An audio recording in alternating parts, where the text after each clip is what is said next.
It's Sunday. Time to get a little spicy. Come closer. Let's begin. Stories dripping smooth like wine. Some are crooked, some divine. Whispers rising in the night. Touch the heat of Sunday spice. Sunday spice. Take a taste. Sunday spice. No time to waste. Every laugh, a sweet device.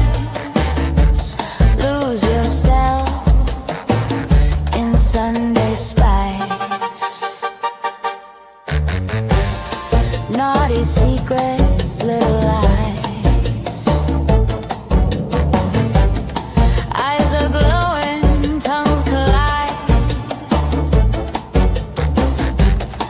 Doesn't matter if they're true. The fun is waiting here for you. Sunday spice. Take a taste. Sunday spice. No time to waste. Let it tease. Let it entice. You belong in Sunday spice. Don't fight it.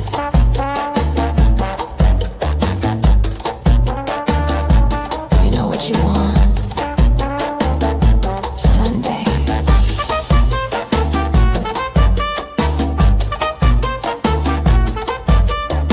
Spice.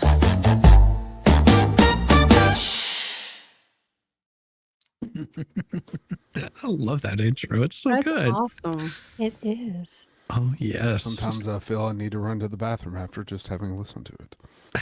Why? Why? Why? Why? Oh, no reason. Oh, No reason. take care of something. Break. My concentration. It's the is broken audio right now. equivalent of White Castle. Oh, it's more like things you don't want your boys know that they're doing. Oh, Oh, never mind. Yeah, yeah. That's what you get for asking. See, curiosity killed my. Well, now I have a very active imagination. This is not going to work out for me. Whatever I can do to throw you superpower off, Mo. is my detriment. Daggone. All right. well, where people are asking, well, where in the hell did we leave off? Where Well, did we leave off? the good part is I have started getting little bookmarks in there, so I can always find them pretty damn easy where Yeah. we leave off. That's Smart. a good idea because I'd have been like, I think we were somewhere near Ballsack. I don't remember. I have a pretty good idea of where we were if this were the original story. But our story, maybe not so much. Well, let's put it this way: this is about the time that they've got the whole group together and they're getting ready to start the quest. So it hasn't the Oh, big yes. quest hasn't started yet. This Oh, is it hasn't. Okay. no, this is at the very beginning of it, and we did do some name changes. Speaking of ball sacks, MG was. I don't know if he ever got the hot sauce down. Oh. What? Oh, See, I missed what? it because yesterday was game day, so I didn't get to watch the. I didn't get to watch the festivities. Oh. Well, we did change the name of the taint. It is not the taint anymore. We changed that. It's fine. It's fine. It's It was disappointing. well, no, not really. It was they were talking about the taint too much. I was like, okay, Yeah, we'll just, reconstructive surgery was needed. yes. Oh God, now it's called the Thrustlands. the Thrustlands. Okay. Well, I mean, I figured it was easier, and I just was like, wait, okay, but I need something are the better. Rohirrim now the thrusters? Yeah. Yeah, they are. Yeah, they are. No, they're called the bro hands, I believe, is what they're Oh. called. The Oh, bro I- hands, The man. bro hands, Oh my man. god. Oh no, I have PTSD. You don't understand how many times I get called bruh. Bruh. Bruh. Bruh. Yeah. We're going especially from my totally son who's California like, cool with them, man. Yeah.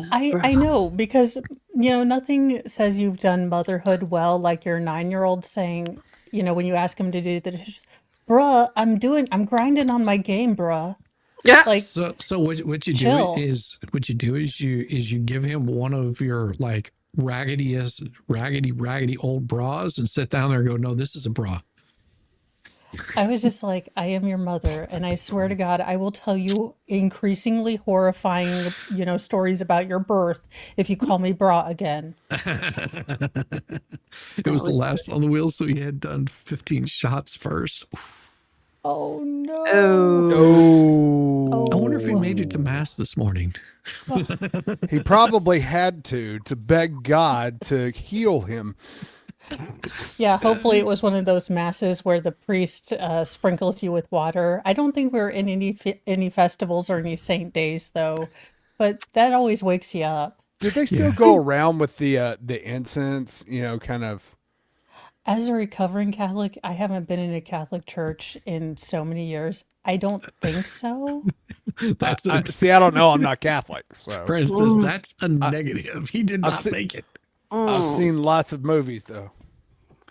Lots of movies. Lots of movies. Lots of movies. Makes you an expert. He's like, I watched Sister Act twice. I know all about Catholicism and Whoopi Goldberg. I am an Look, I done watched that what Da Vinci Code and stuff. I know all about it, man.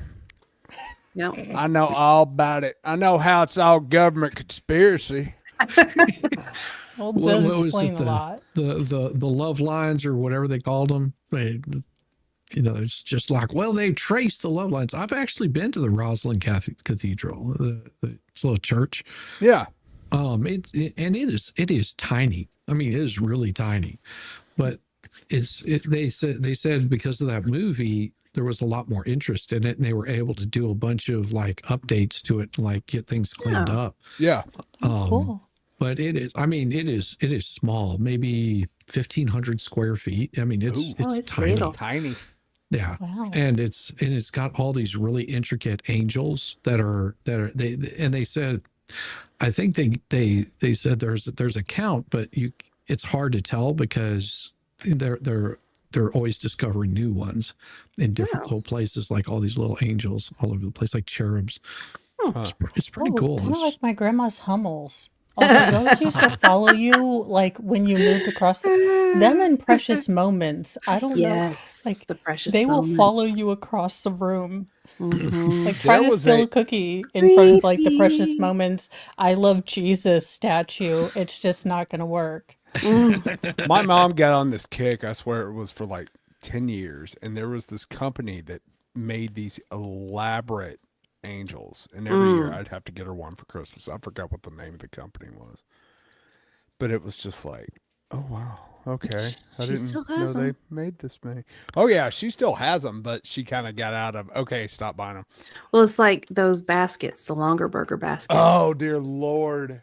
Mhm. I don't get those. I really don't. It's a picnic basket and you spent how much Yeah. money? I Yep. was Yeah. like, did it give you a handy too? I think I asked that once because that's always my go-to when something's really expensive. I'm like, does it come with a handy or something? Because why did you spend $700 on shoes? Does the prostitute come for free? Yeah, pretty much.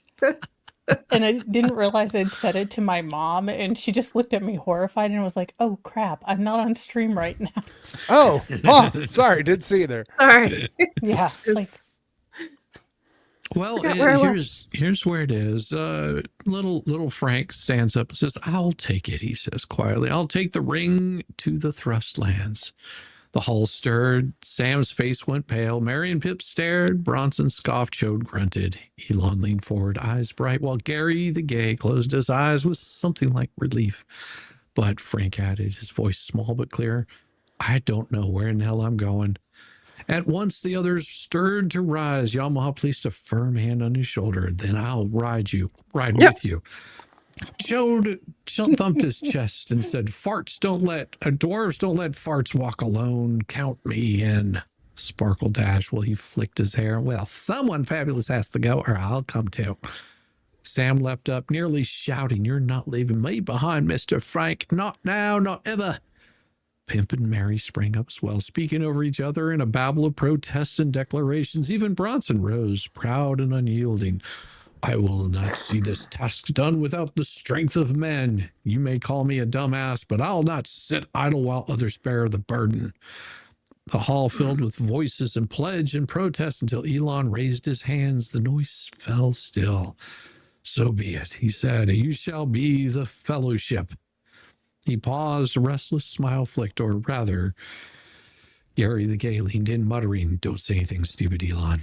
Elon smirked, the fellowship of the ring. The hall rang with the words, and Frank felt the weight of them settle heavy on his heart. The burden was his, the road would be long, but he was not alone. And we move to chapter 9. The ring goes south. Cue the banjo music. Let me Exactly. see it.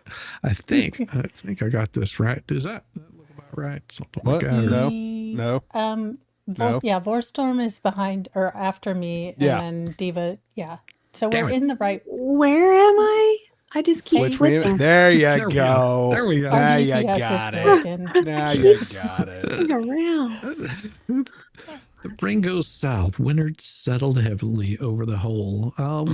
Though within its walls the air remained warm and bright. Frank and Beans lingered Usually there does. many days, gathering apples and supplies, while Elon muttered of plans and Gary the Gay sketched maps on napkins. At last the day came when no more waiting could help. The fellowship was called.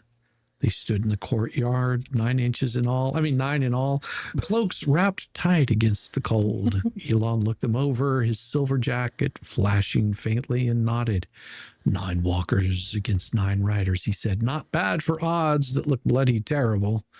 Gary the Gay leaned on his staff. Better than sitting on our asses in the hole while the Thrustlands swallows the world. Oh.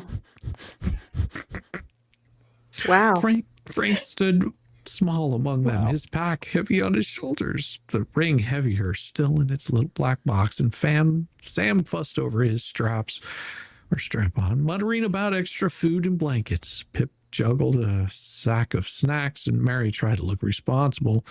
Chode, he checked on the edge of his axe, and Sparkledash admired his reflection in a polished shield. Yamaha adjusted the chain on his bike.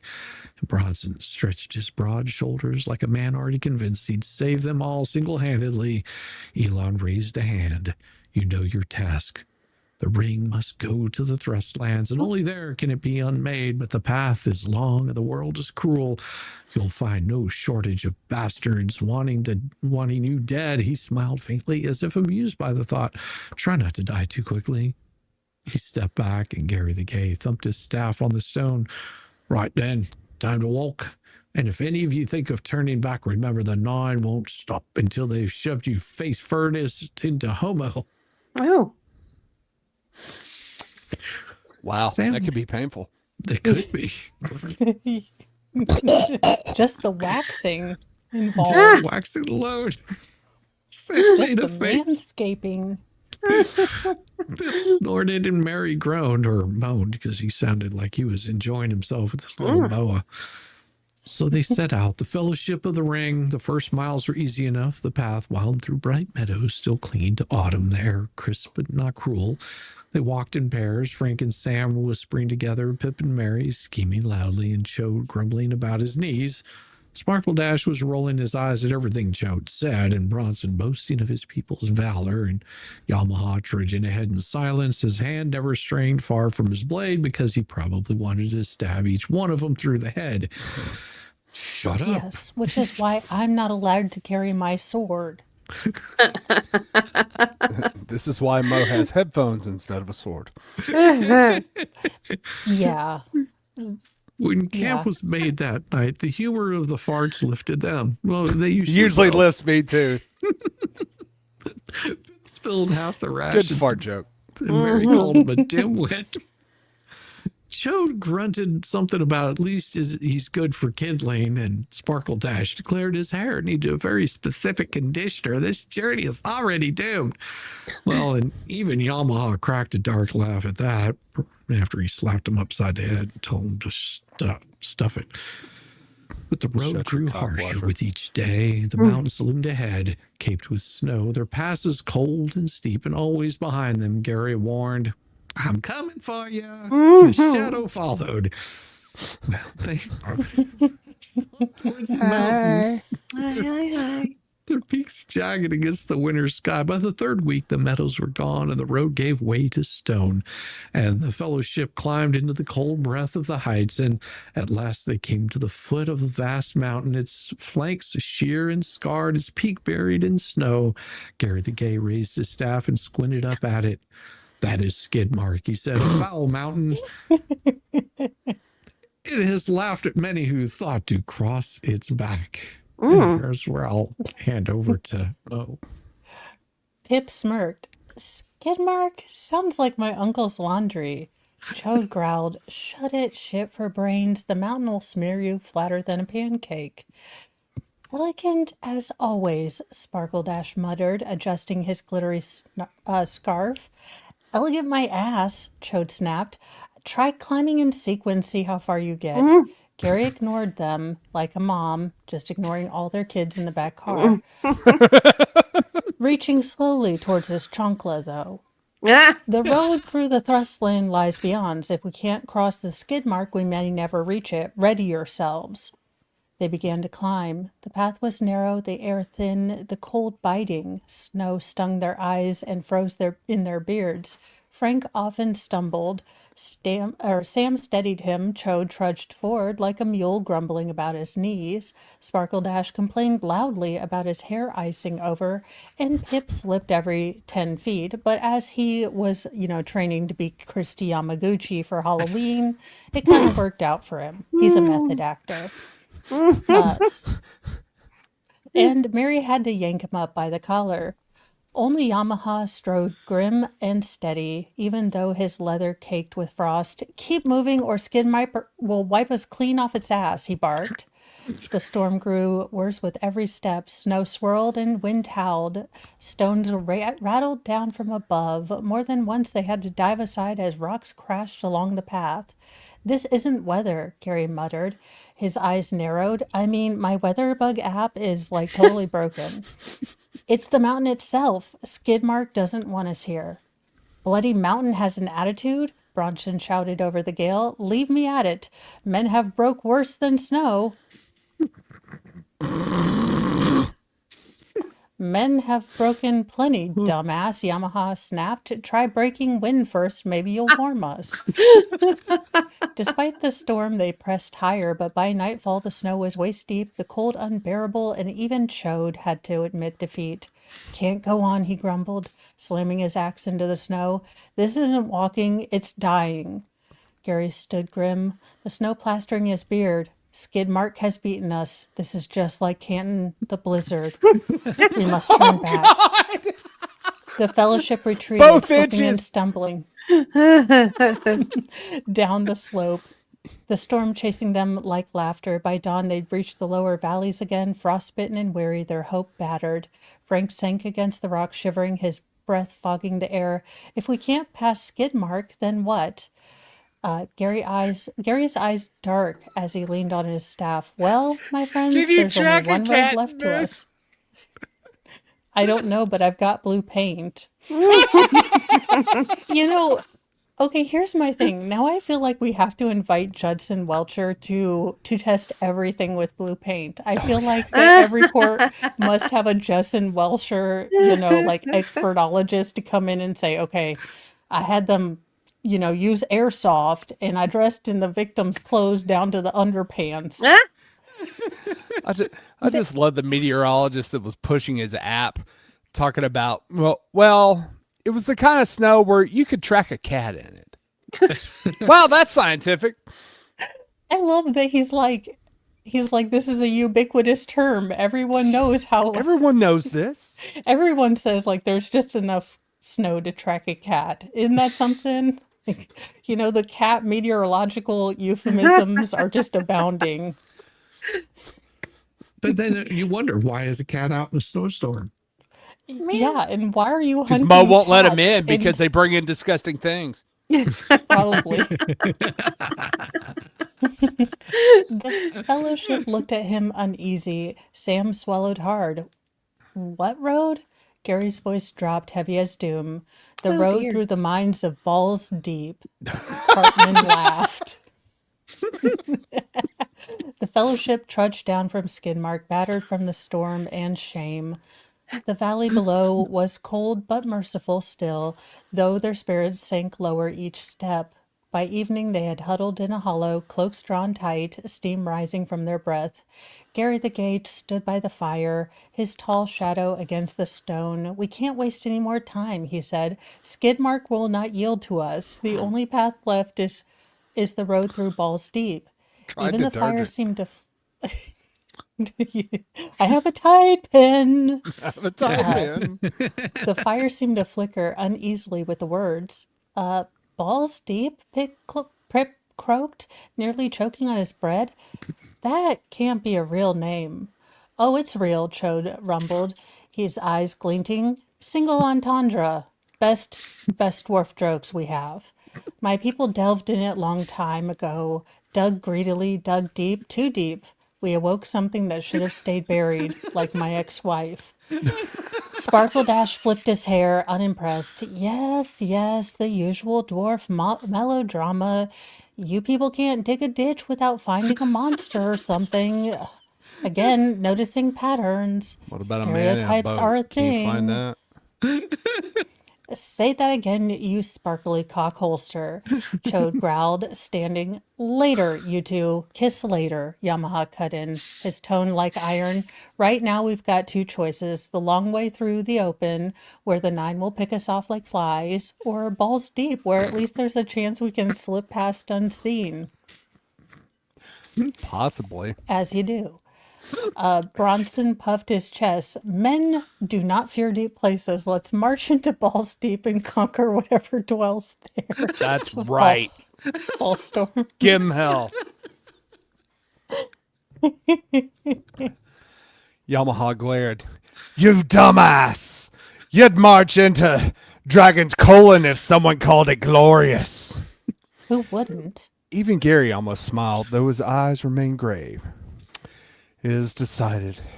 Balls deep, then. But be warned.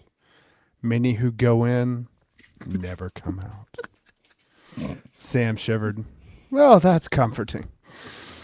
2 days later, they came to a dark lake, still in black, pressed close against the mountain's side. The cliffs rose... Jesus, I can't talk tonight.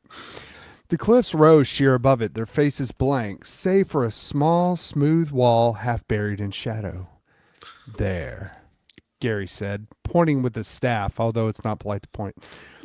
The western door, the entrance to Balls Deep. The fellowship gathered at water's edge. Frank peered nervously at the wall. I don't see a door. You won't, Gary said. Not without the right words. He tapped his staff, muttered in a tongue older than bylaws at an HOA, tracing glowing lines across the stone. At last, faint markings appeared, curling letters bright as moonlight. Sparkledash leaned in, squinting. That's Elvish script, he smiled smugly. Or rather, Techling code. Here, let me. Try not to break the mountain, Job muttered. But Sparkledash stepped forward, flicked his hair, and intoned, "Password, open, sesame, sparkle." Nothing happened. He tried again. "Password, swordfish." Still nothing. Pip snorted, "Password 123." At that, the lines glowed brighter and the door creaked open. "Well, I'll be damned. The whole place was locked with the dumbest cockwasher code in history." The fellowship laughed uneasily, stepped forward into the black, but before they could pass through, the dark water behind them stirred. Ripples spread. Something moved beneath the surface. Anyone else hear that? The lake erupted. A great Not slimy. Nancy Grace. At least let me get the Well, she description out. She reminds me of Ursula. A great slimy tentacle shot from the depths, lashing across the shore with a microphone in its hand. Another followed, and another, each slick and glistening, groping blindly for prey. Oh. "Bloody hell!" Chode roared, swinging his axe. "The Watcher in the water!" One tentacle wrapped around Pip's leg, yanking him off his feet. He squealed like a hamster in a blender. God. Brown and red. Yeah. Mary and Sam grabbed him while pulling Yamaha's blade flashed and Chode's axe bit deep into the writhing flesh. "Into balls deep," Gary shouted. "Now, all of you." They stumbled through the gate, hacking and shoving as the tentacles flailed and crashed around them, just as Frank was dragging near the water's edge. Sweet Cheeks darted forward, striking with fire-bright steel, severing the limb. Sam hauled Frank inside, gasping, and Gary slammed his staff against the stone. What is it with him constantly slamming his staff? Yeah. Look, he's into pain. Yeah, He's he's- a pain slut. Well, he is in balls deep now. Yes. The doors groaned, shuddered, and sealed shut, just as the creature hurled itself against them, bellowing in a rage. Darkness fell. The fellowship stood panting, shivering, staring into the vast black halls beyond. "Well, Pip muttered, still pale. "That was one hell of a way to get dragged into balls deep." "Shut your cockwasher," Cho growled. "It's only just begun." The doors of balls deep sealed behind them, echoing like the lid of a coffin. Darkness swept in, thick and choking, broken only by the glow of Gary the Gay's staff. Its pale... Sparkly! Its pale light fell short. Oh, swallowed by the endless black corridors. I mean, those 99-cent glow-in-the-dark, wrappers only last so long, I'm Well, sure. it's, when you bring home a bunch of those glow sticks, eventually they fade out. The fellowship shifted uneasily. The sound of their footsteps clanged against stone, bouncing back in the hollow echoes that made Frank's skin crawl. "Bloody hell," Pip muttered, hunching into his cloak. "It's like walking into someone's arse and forgetting the way out." Oh, God. "Quiet," Yamaha said. His voice was low, sharp as a drawn blade. "Every word echoes here. Keep it down, or you'll have more than shadows sniffing our asses." Chode trudged on the door, his boots striking sparks on the stone. He touched the walls with a broad hand, his eyes glinting. "These halls were mighty once. Forges roaring, gold flowing, ale spilling, balls deep was the crown of my people. But we dug too far, too greedy, too blind, and we woke something chained in fire. The ball gag." Sam shivered. "The ball gag?" Chode's face tightened. "Fire and shadow, gagged and bound in the depths. We thought we could master it. Fools! Now the halls are graves, and the deep moans with its breath." Sparkledash sniffed, brushing dust from his sleeve. Honestly, you dwarves can't build a doghouse without unleashing some ancient pervert in chains. Eh, Chode spun on him, beard bristling. Watch yourself, glitter boy. I've split stones harder than your skull. Sparkledash smiled faintly. And I've corded loops smarter than your entire bloodline. Enough! Yamaha snapped, eyes flashing. Save your pissing contest! If something wakes in here, it won't care whose insult was more clever. Because I'm not going to say clever. The fellowship fell silent. Only the sound of their boots and the hiss of Gary's staff filled the halls. Why is his staff hissing? Well, Sounds like it's steam been long. he paid escaping. the extra $9.99. It's been long. It's been a long trip. He's a little full. Frank walked close to Sam as his fingers brushed the pocket where the ring lay. It was heavier here, whispering louder. Put me in, it purred. The dark will save you. Even the bogag will need. He clenched his fists. Look at the endless black ahead. Deeper they went, the air growing colder, the shadows thicker. Statues of long dead dwarf kings loomed from the dark. Their faces cracked, their crowns toppled. Skeletons slumped in corners, swords still rusting in their hands. Sam whispered close. I don't like it, Mr. Frank. The dark here. It's not just dark. It's listening. Frank said nothing, but he felt it too. And they pressed on deeper into balls deep. Diva. For hours they trudged in silence, until at last the passage opened into a vast chamber. The pale glow of Gary's staff revealed soaring pillars carved like the Just keep trunks. pushing through, it opens up. Oh, just push, just a little more. Yes. Carved like the trunks of stone trees stretching up into darkness so high the light could not find the roof. In the center stood a broad slab, cracked and weathered. Dust lay thick upon it, but even in the dim light they could see the runes carved deep. Chode strode forward, his heavy boots echoing. He brushed dust aside with a thick hand. His face hard as stone. For a long time he was silent. Then, with a voice that rasped like gravel, he said, "It's a tomb."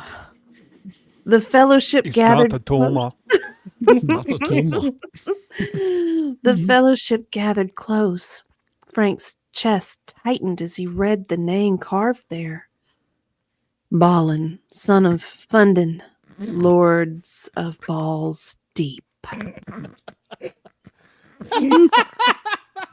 That sounds like someone's Call of Duty handle when they were 12. Ballin, son of Funlin. Chode's beard trembled. Balin, my kin. I feared it, but here's the proof. He came to reclaim Balls Deep, and Balls Deep swallowed him. Well, it can happen. It can't happen. The silence pressed heavy. Even Pip, usually quick with a quip, said nothing. Sparkledash, however, raised an elegant brow. So this is what your digging and dying gets you. A hole in the ground and a rock on top of it. How poetic. Chode's axe slammed into the floor, the clang rattling the chamber. One more word, Sparkle Boy, and you'll join him under stone. Enough, Yamaha said, his voice cut like steel. The dead don't care if you quarrel, and neither do I. Pay your respects and keep moving. But Gary raised a hand. His staff glowed brighter, bigger, and illuminated a battered book lying near the tomb. It was the Kama Sutra. Its cover scorched, its pages torn and sticky. He lifted it gently, brushing ash from its surface, and opened it with care. The writing was jagged, scrawled in haste. Gary read aloud, his voice grave. Drums, drums in the deep, they are coming. Balls deep. Men's Empowerment Drum Circle. I feel so much more connected to you all now. I finally released my warrior spirit. And Yeah. Frank, when you held me and you were gently holding me, I've never felt more manly in my life. Ew. I'll no longer be under estrogen oppression. A chill swept through the fellowship. Even Sparkledash's smirk faded. Pip swallowed audibly. God, That to you. that sounds familiar.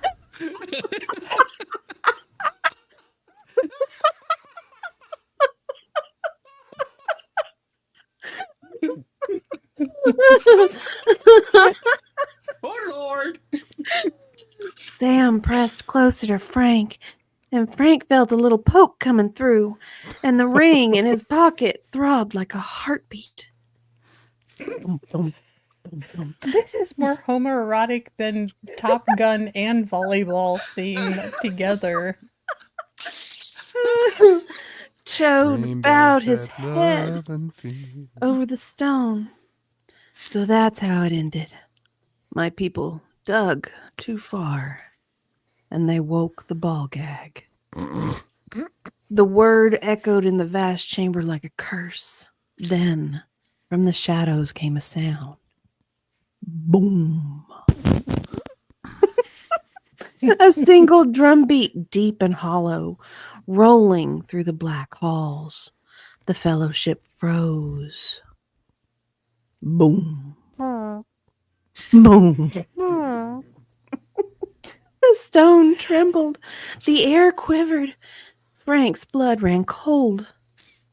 Gary closed the book and licked his fingers. His face was grim. Ew. I wouldn't have licked my fingers after closing that book. Just saying. It's still sticky. Yeah. God, what is this? They found us. And from the dark beyond the pillars came the scrape of claws, the clash of steel, and voices shrieking in a tongue no man should know. The dead halls French. of Balls Deep were awake. Shizzy? It's the book fell shut in Gary the Gay's hands after he licked it. The chamber was silent, save the echo Yeah. of what was the last scrawled line. They are coming. Then those drums, they spoke again. Boom, boom, boom. Faster now, rolling through the stone like thunder in a coffin. The pillars shivered, dust drifted down from the cracked ceiling that they couldn't see. The fellowship sprang to their feet. Chode hefted his axe, his jaw clenched. Yamaha drew steel with a hiss that cut through the drum beats. Sparkledash stepped in, muttering, I told you this the car was dreadful. Pip squeaked and tried to hide behind Mary, who shoved him forward with a curse. Shut it, you little bastard. Yamaha snapped, his eyes fixed on the black doorway. Whatever's coming, it isn't here to hug us. Maybe a mouth hug or two. The ground grew louder. Not the drums now, but shrieks, claws, iron scraping on stone. Shatters flickered beyond the pillars. Gary lifted his staff. Its glow flared bright. He was getting excited, pushing back the dark just enough to reveal movement in the hall. Shapes, small, twisted shapes, scuttling on crooked legs, blades glinting in the glow. Dozens, no hundreds, maybe thousands swarming into the chamber, eyes burning like sickly coals. They've come. His Chode growled. His voice was low and deadly. The vermin of Balls Deep. Probably. Probably. The fellowship braced for battle. The first of them spilled into the chamber, snarling and shrieking, squat, twisted things with jagged blades and eyes like little sickly lanterns. Knobgoblins, Chode spat, his voice full of hate. Rotten little sons of bitches. I knew Balls Deeps would be crawling with them. The swarm poured through the doorway, dozens upon dozens, their armor clattering, their screeches bouncing from the stone. Bloody hell, they look like my aunt's Tinder dates. Shut your little cockwasher and fight, Yamaha barked, cutting down the first knobgoblin that leapt at him. Its head rolled across the stone, leaking something black and foul. Then the chamber erupted into chaos. Chode's axe swung wide, cleaving through two at once. Sparkledash, everyone's surprised, flicked a slim little silver blade with deadly precision. Each stroke was elegant, even as he cursed about getting blood on his boots. Little Pip flailed wildly, squeaking whatever his blade actually connected, while Mary dragged him back by the hood to keep his ass alive. Sam planted himself at Frank's side, jabbing his short blade into any knobgoblin that came too close. "Stay behind me, Mr. Frank," he shouted, his face pale but fierce. Gary the Gay raised his staff, light blazing, and fire burst from its tip. Oh, ow. You know, That's It what hurts. penicillin's for. that's right. Yeah, When it burns yeah. like that. Well, That's the good why thing I is, can't get behind drip as like a good word because it just reminds me of an infection. Like, yeah, some good drip. And I'm like, no, that's penicillin. I should have just called it staff UTI. UTI. Scattering knobgoblins and shrieking flames. "Black, you wretched little knobs," he thundered, his voice echoing like stone cracking. But still they came. Dozens became scores, scores became hundreds, and drums boomed louder, shaking the pillars. "There's too many," Mary shouted, dragging Pip out of another pile of snarling bodies. "Then we carve our way out," Yamaha roared, his blade flashing. His knobgoblins fell at his feet, through the halls, to the bridge. Gary's face was grave. "Aye, to the bridge. There's no other way." The fellowship rallied, fighting back to back as they hacked and burned a path towards the far door. The air was filled with shrieks, steel, and endless boom, boom, boom of drums. As they forced their way out of the chamber, a new sound rose behind the swarm, a sound deeper, darker, older than the knobgoblin's cries. A roar like fire, chained, a scream gagged for ages.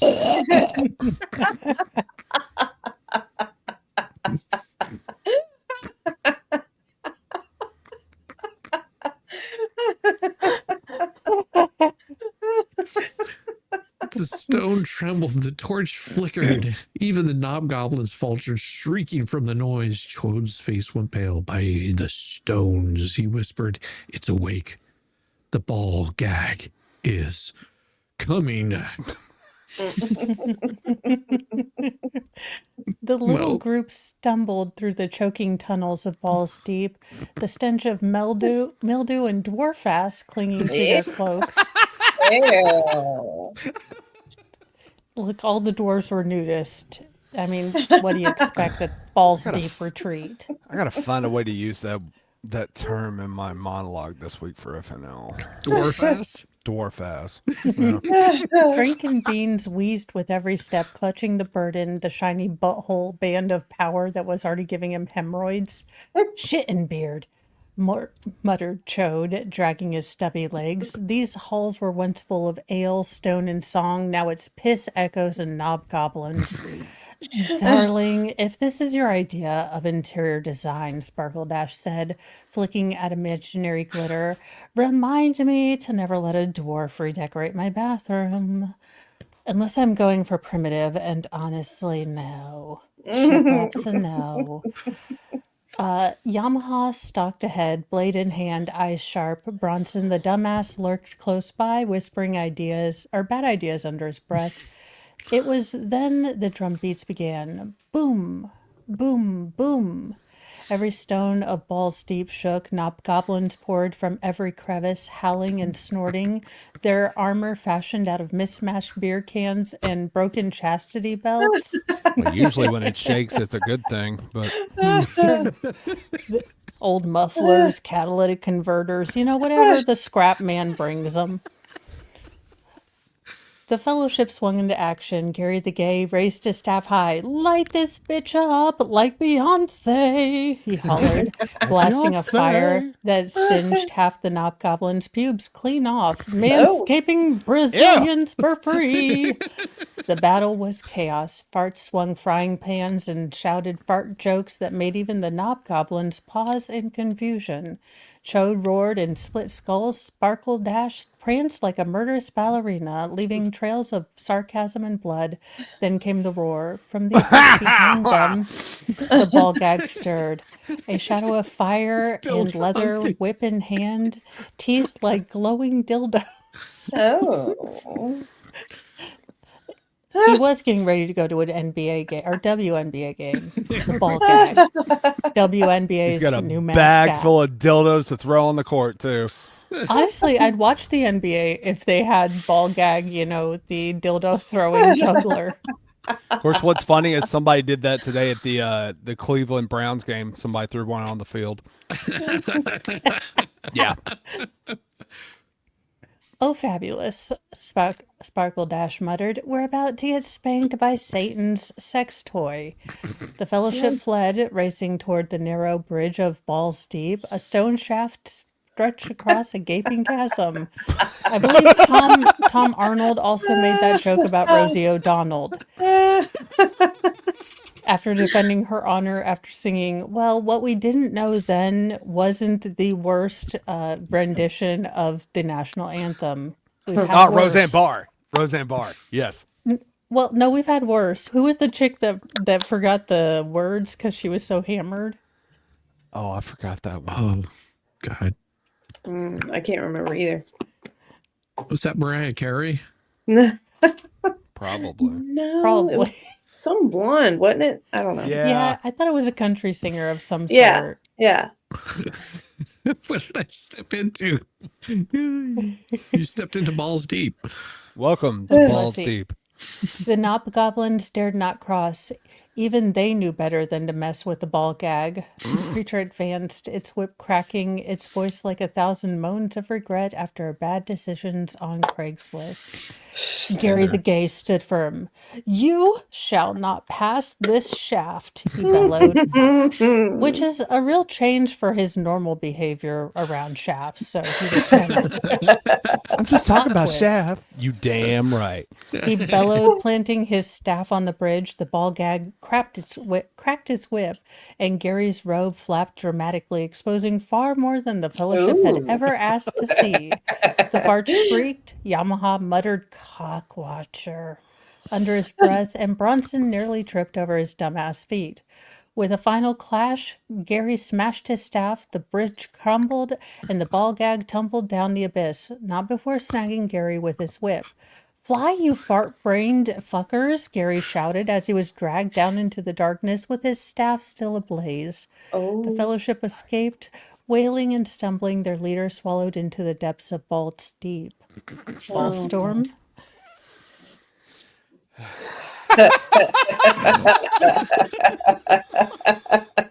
Chapter 5, Slickwood. They staggered into the open air, broken with grief. Behind them, the black cliffs of Balls Deep loomed against the fading sky. Smoke curling from hidden vents like the last breath of a dying beast. The fellowship dropped upon the grass in silence. None spoke. None dared. The farts lay where they fell, sobbing until their noses clogged. Chode sat with his axe across his knees, muttering in his head, "Stone and shit. Shit and beard. He's gone!" I figure he needed to be a redneck. Yeah. Sparkledash pressed his hand to his face, his usual sarcasm drowned beneath the weight of silence. Frankenbeans clutched his nose close, his eyes hollow. It seemed heavier than ever, pressing upon his chest and upon all their hearts. Yamaha stood apart, fists clenched, staring back at the dark gates. "Gary the Gay is gone," he said at last, his voice low and bitter. "And we gotta get the hell out of here." Still they lingered, as if by waiting they might see Gary stride through the gate again, robes blazing, laughter echoing, but the mountain gave no answer. At length Yamaha turned. "On your feet! If we fall here, his sacrifice is wasted." Reluctantly they rose. Their limbs were heavy, their steps unsteady, but they obeyed. With heads bowed, they left the shadow of Balls Deep and moved eastward into the hills. That's always good when you are able to get out of that situation. Yeah. The land softened as they went, the harsh stone giving way to slopes of grass and scattered groves. The hair. Jesus. Evidently, I can't read either as much as not talk. Ballstorm. I'm having The hair same thing grew tonight. thick, heavy with dew and musk. Okay, I should have said hair. Hair was appropriate. Hair was appropriate. Yes. It clung to their skin, slick and strange, once again like a bad Tinder date. Trees rose tall around them, trunks gleaming as though polished by unseen hands. Oh. Polish that trunk, baby. How did we get back to the glory hole? Ah. Branches twined above, closing out the stars. A hush fell deeper than silence. "So this is Slickwood, the heart of my people." The farts tittered nervously. "Why is it called that?" asked one. Sparkledash smirked faintly, even though he seemed uneasy. "Oh, you'll find out, big boy." They pressed on beneath the canopy. The ground was damp. Their boots slipped on moss that glistened wetly in the dim light. Strange whispers drifted among the leaves, as if the forest itself judged their every step. Yamaha kept one hand on his sword, his eyes sharp. "I like this place no more than Balls Deep," he muttered. Yet again, as dread pressed on them, a strange calm stole over their hearts. Grief remained, but at the edge of the despair dulled, softened by the murmur of trees and the heavy stillness of Slickwood. Damn, that's slick. Somebody get me a tissue. So they went I on. feel like you need Purell. For real. Just straight vodka to pour on top of it to get it all off. I mean, like at this point, you don't need When the you black rub your wood light. When you rub your wood like that, it's called a French polish. Different from a French tickler. Learning something new every day. So they went on, deeper into the forest, sorrow heavy but hope faintly flickering, as though Gary's light still lingered, guiding them unseen. Well, as long as he pays his electric bill, they don't care. They had not gone far enough beneath the trees when shadows shifted above them. From high branches, figures dropped silently, tall and gleaming, bows drawn. Their movements were smooth as oil, their leather straps creaking faintly in the stillness. "Hold," one commanded, voice cool and thick with suggestion. "You trespass in Slickwood?" The fellowship froze, arrows aimed down upon them, every tip sharp and gleaming in dim light. The farts whimpered, clutching each other. "I'm Sparkledash," the elf said, stepping forward with a dramatic toss of his hair. "These are my companions. We come from Balls Deep." A murmur passed through the wardens, a smirk or two flickering across their lips. Their leader descended a branch with liquid grace, landing lightly before them. He was tall, his tunic cut low, his hair brushed with something that looked suspiciously like glitter. "I'm Hardier," he said, bow still half drawn. We heard the drums in the deep and the cries that shook the mountain. Tell me, who have you lost? The fellowship lowered his eyes. Sparkledash's voice came tight. Gary the Gay is gone. I mean, he's just gone.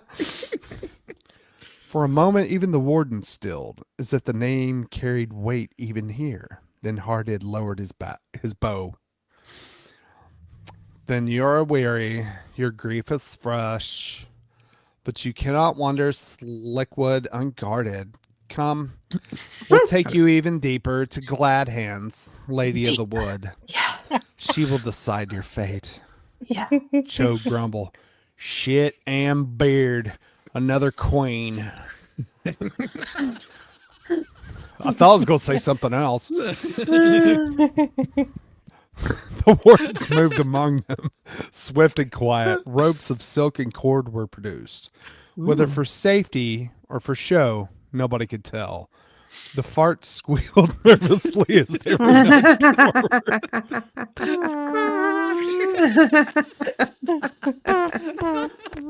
They're never silent or deadly. Do not stray from the path. Slickwood does not forgive those who wander.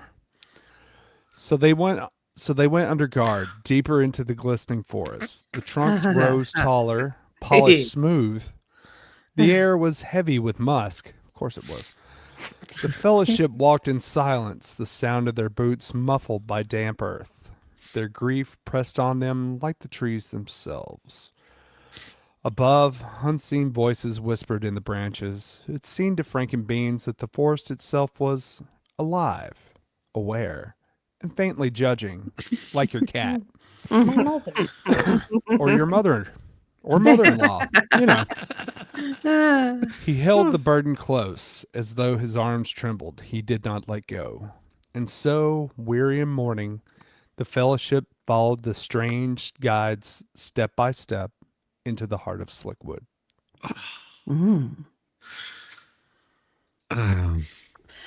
Oh. Chapter 6. Glad Hands of Slickwood. I'm so excited for this. I have to say. The fellowship were led on beneath the glistening canopy, guarded close on every side. Get in here and tell us.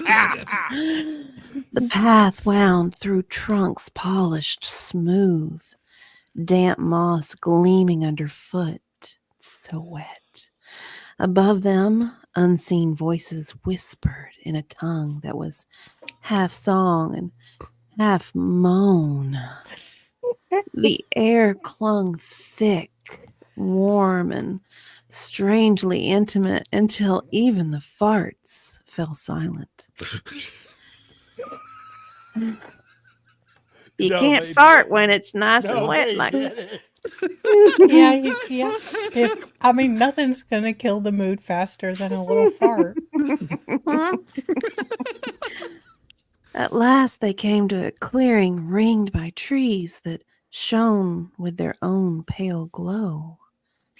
Platforms of woven branches rose high among the boughs, hammocks swaying gently as if they'd only been vacated. In the midst of it all stood a tall figure, radiant and terrible, her hands folded in serene welcome. This was the dominatrix they had all wanted to find.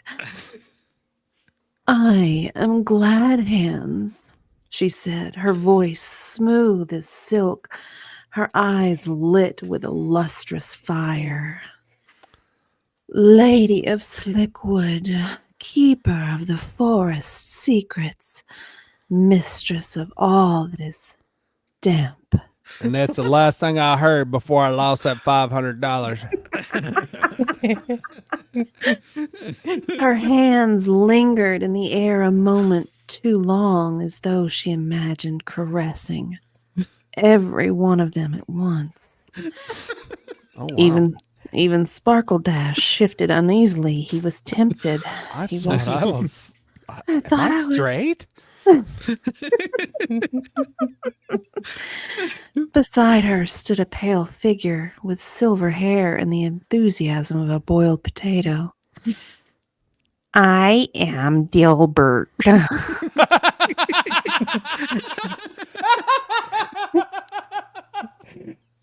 He said flatly. No one replied. Glad Hands studied them, her gaze piercing as though she could see straight through their clothes. And perhaps she did. And at last her eyes came to Frankenbeans. Oh, you carry a heavy burden, she murmured. I feel its heat even here. The shiny butthole band whispers, begging to be worn. Yet you resist.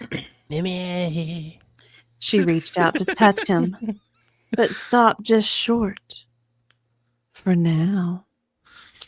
Bean swallowed hard and clutched.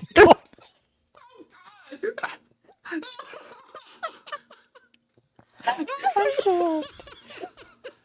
Not with the sounds.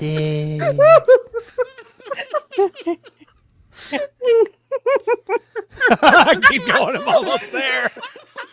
It was the swallow sounds. That's what it was.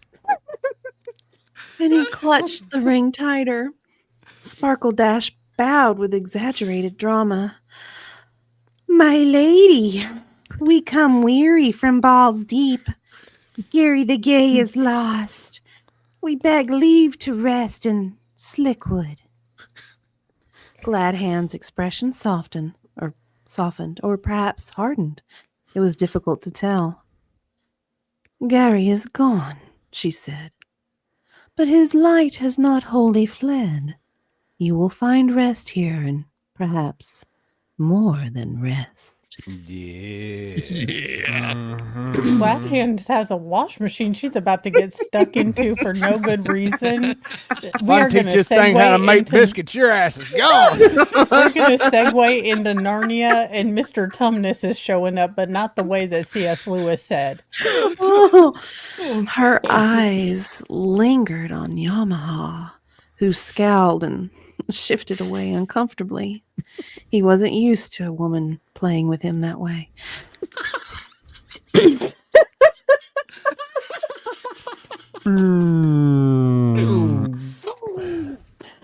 and beard, Chode muttered under his breath. This place is wetter than a brewery floor. Peace, son of stone, Glad Hand said, though her tone suggested she enjoyed his gruffness. You are safe here in Slickwood for a time.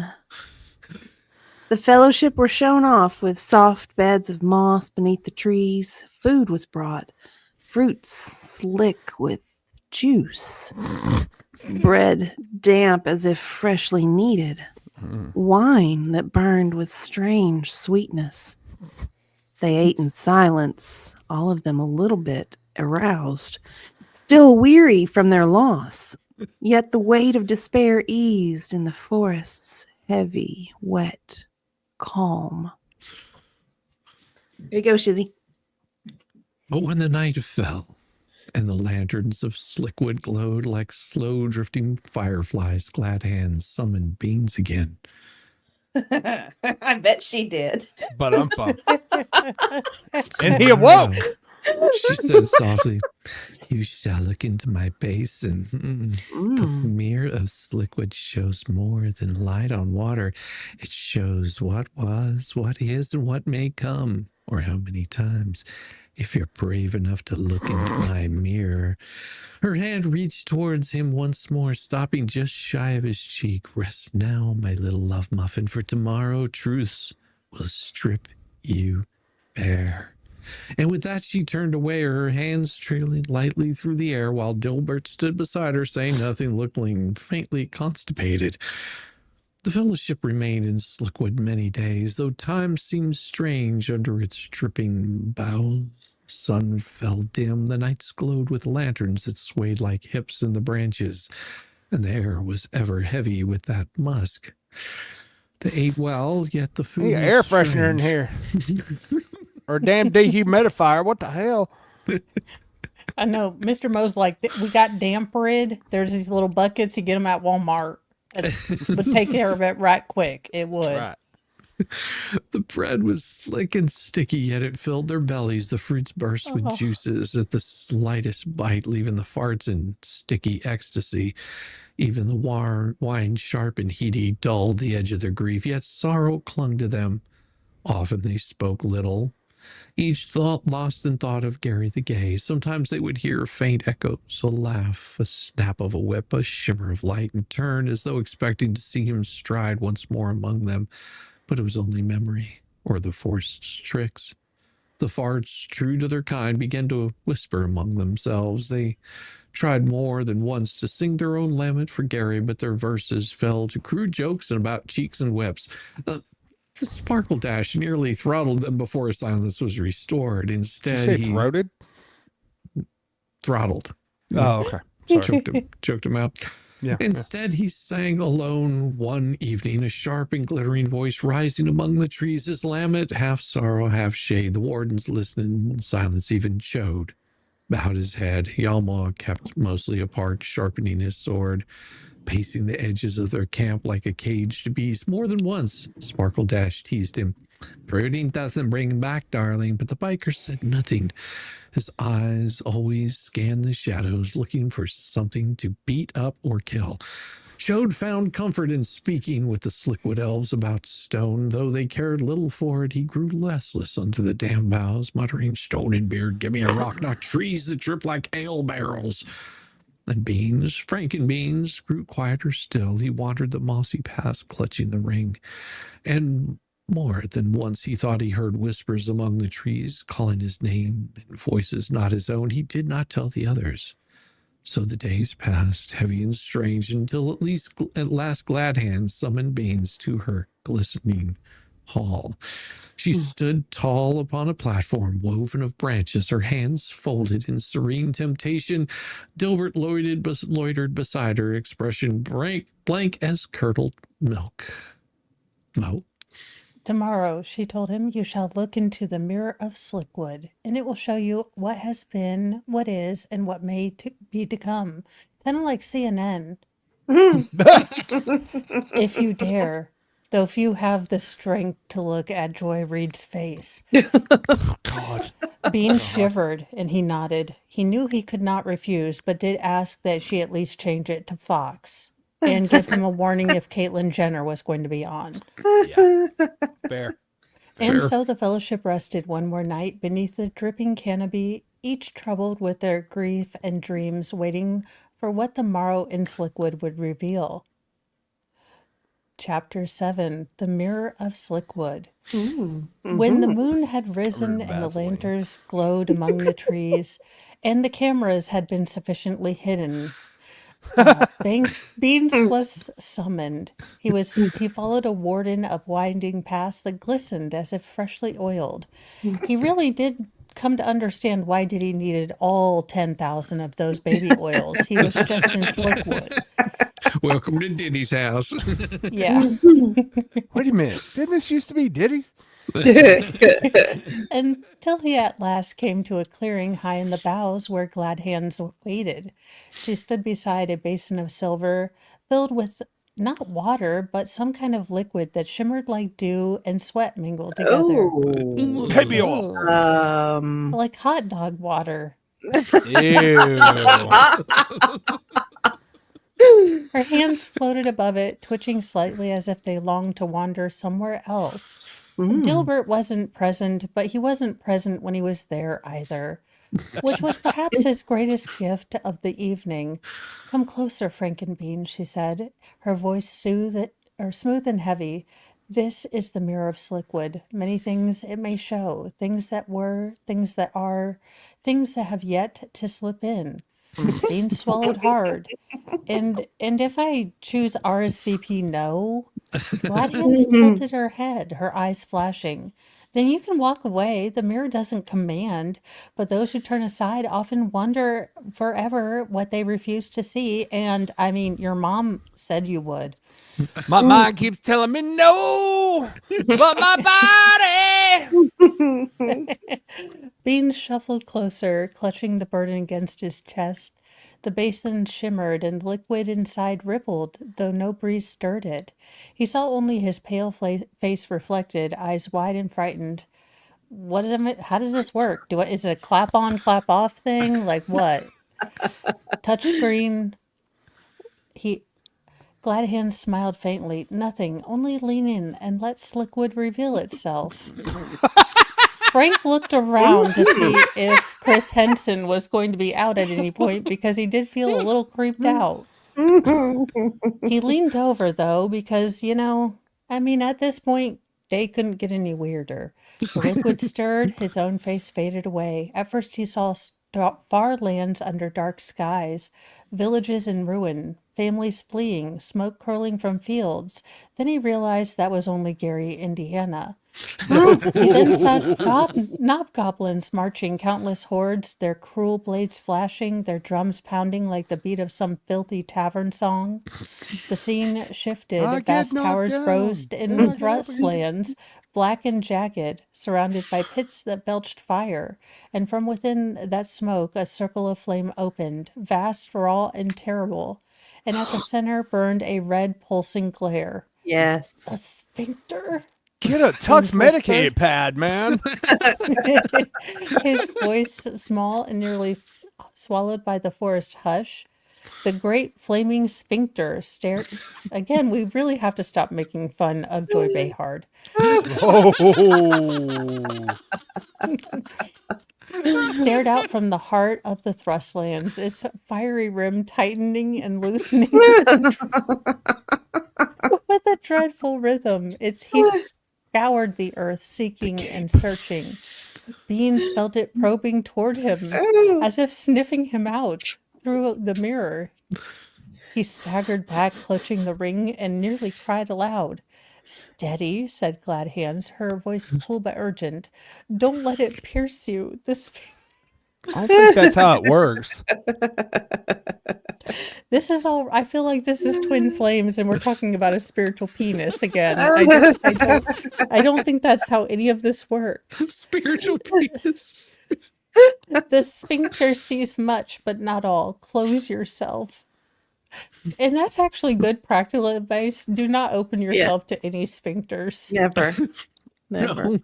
Definitely don't let it pierce you. Mm-mm. Yeah. Ew. He shut his eyes, and the heat passed. When he opened them again, the visions had shifted. Now he saw his companions, the farts lost and stumbling through the swamps, their flatulence echoing in the night. Chode standing atop a mound of stone, roaring shit and beard at unseen foes. Yamaha brooding in shadows, his blade dripping. Sparkledash striding away alone, glittering with pride and disdain. Last of all, he saw himself, Frank and Beans, standing at the edge of Mount Throb. The ring heavy in his hand, the fire below called to him, and the weight seemed unbearable. The basin went dark. Beans reeled back, pale and trembling. Beans staggered back from the basin, clutching the ring as though to hide it from the very air. His face pale, his breath short. Glad Hand's eyes glittered. She stepped closer, her hands twitching, as though they longed to grasp him or what he carried. "You wish to give it to me?" she said softly, though her voice shook. "Do not deny it. Your heart. I looked in your heart and thought, Glad Hand is strong. Glad Hands is wise. Let her take the ring and all will be well." Beans trembled. If you asked, I'd give it to you. Like, take it. This is all a whole lot weird for me. You are so much better than me. Like, screw the patriarchy. I am weak. Toxic masculinity. Peace out, bitch.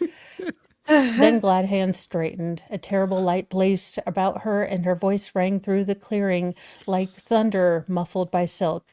In the place of a sphincter, you would have an influencer. Not dark, but slick and glistening and selling you everything. And all would tremble before my Stanley cup and be fondled. All shall love me and despair. For a moment she seemed to grow, towering above him, her form radiant and dreadful, hands outstretched as though to grasp the world, screaming, like, share, and subscribe. Use my code for all these Instagram things. The trees themselves shivered, and Beans fell to his knees, covering his eyes. Volstone. Then as suddenly the light faded. Glad Hand shrank, her shoulders bent, her hands falling limp at her sides. Her voice came soft again, weary, almost tender, as if you had already hit the end button on this stream. I passed the test, she whispered. I will diminish and go into the west. She looked down at Beans, her gaze calmer now. Keep that cursed thing. I will not take it. Yet remember, the sphincter grows. And soon no corner of the world will escape its heat. Even slick wood will wither if you fail. Beans nodded weakly. Still trembling, he clutched the ring tighter, though its weight felt heavier than ever. Chapter 8. Farewell to Slickwood. The days in Slickwood slipped like dreams under a dripping canopy. Swear to God, you people need penicillin, especially Yamaha. Yes. The fellowship found their strength again. Their sorrow lingered. They walked among the glistening trees, ate the strange bread and fruit, and tried not to notice the whispers that followed them wherever they went. At last, word came that they were to meet Glad Hands once more before departing. They were led into a great clearing where she stood radiant, hands spread wide as if she would embrace all of them at once, and probably would have on her OnlyFans. Wow, chicken wow. Beside her, Dilbert slouched, looking like he had accidentally wandered in and didn't know how to leave. You know, like a lot of y'all's search histories. Yep. You have rested, Glad Hands said, her voice warm and slick as oil. Now you must go. The world beyond grows dark, and the sphincter tightens. Yet before you leave Slickwood, you should not go empty-handed. Her eyes gleamed and her hands twitched in anticipation, which seemed a little creepy at the time. They stood before Glad Hands and Dilbert. Why Dilbert is there, I still don't know. I guess he's trying to find his damn red stapler. The wardens arrayed around them like statues slick with morning dew. Again with the slickness. Y'all need some dawn. The Yes. forest was hushed as though it strained to hear. You have dwelt long enough in Slickwood. The time has come to move to get the hell out of here. South you must go, by water, for the Thrustlands spread swiftly across the land. Yet the path will not be easy. The river leads to both hope and to ruin, much like your ex. Dilbert Yes. cleared his throat and spoke at last. Yes, the current flow south. You should, keep the boat straight, or you might tip over. A silence followed. Sparkledash rolled his eyes so hard the wardens could hear it. Glad Hands smiled faintly, ignoring her idiot consort. Before each of you go, each of you shall receive a gift. These are not toys nor trinkets, but tokens of Slickwood's favor, and perhaps of my own hand. Her fingers flexed as she spoke, and the farts shuddered slightly. Glad Hand stepped forward, her eyes glistening, her hands twitching with eagerness. First she turned to Yamaha. To you, son of bikers, I give you this sheath of black leather. No blade will dull within it, and no enemy will fail to notice you when you unsheath. Yamaha took it stiffly, muttering, Aye, thanks, I guess. And shoved it into his pack. Next she came to Chode. To you, son of stone and bread, I give 3 hairs from my head. What? She plucked them slowly, lingering with each, and laid them in his hand. Braid them into your beard, and you will never lack for admiration or a good tuck in the dog. Chode flushed, beat red, and swore softly, well, shit and beard. Then she faced Sparkledash. To you, my most fabulous of kin, I give you a vial of glitter. Cast it in darkness, and your enemies will choke on sparkles while you strike unseen. Sparkledash accepted it with a dramatic bow. Finally, a gift worthy of me. And then turned off his camera. Yes. Now came Bronson. To you, dumbass though you are, I give this horn. Blow it in dire need. Blow it as often as you want to, and as often as you need. And all will hear you know you are desperate and stupid enough to try. Bronson puffed with pride. Too fucking stupid to notice the sting. Then the farts shuffled forward, one by one. To each she gave a coil of rope, slick and strong. Tied properly, this rope will hold you fast.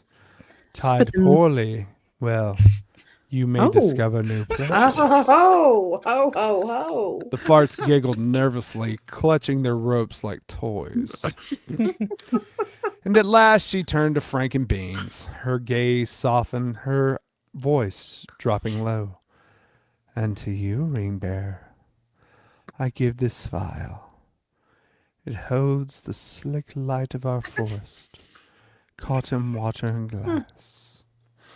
When all other fleshlights go out, when the sphincter's fire burns, this shall shine. She placed the vial in his hand. It glowed faintly, pulsing like the breath of Slickwood itself. Beans bowed his head, too moved to speak. Gladhand stepped back, her hands last falling to her sides. Go now with these gifts. They are the touch of Slickwood upon you, tokens of what you have seen here, perhaps what you've experienced. Forget them not. Beside her, Dilbert nodded vaguely. Yes, well, good luck. Mind the river, don't drown, and let me know if you find me safely. No one replied. The next morning, the fellowship were led down to the water's edge. There, beneath the dripping trees, slick boats waited, their sides polished smooth, their curves gleaming as though freshly oiled. The wardens of Slickwood brought food wrapped in leaves. Ew. I'll eat what my food eats. Flatbread that stayed moist no matter how long it was carried. Fruits that burst with juice and skins of wine, heady enough to make even a dwarf blush. Take these, Gladhand said. You will not hunger while they last, though you may thirst for their return.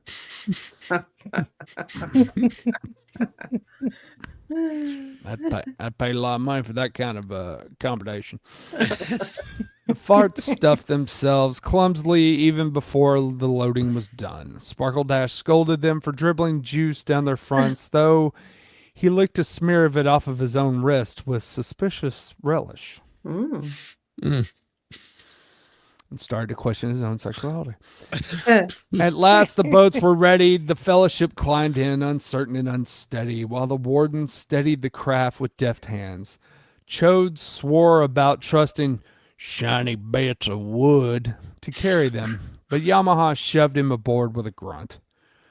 Gladhand stood upon the shore, radiant beneath the trees, her hands lifted in farewell. Go now, children of many races. Carry with you the gifts of Slickwood and the memory of my touch. Dilbert raised one hand limply, because of course it was limp. Row carefully. The river has rocks. Everyone ignored him. The boats pushed off, gliding over the dark water. The trees with slick wood leaned over them, heavy with dew and getting all over them, until the canopy thinned and the sky opened above. Slowly, the glow of the forest dimmed behind them. The fellowship sat silent, each caught in thought of Gary the Gay, lost in balls deep, of the road that lay still ahead, and the gifts of Slickwood, warm in their packs and heavy in their hearts. Thus they left the Lady Glad Hands, Dilbert the dumbass, and the glistening wood that had sheltered their grief. Ahead lay only the long river and the shadow of the Thrustlands.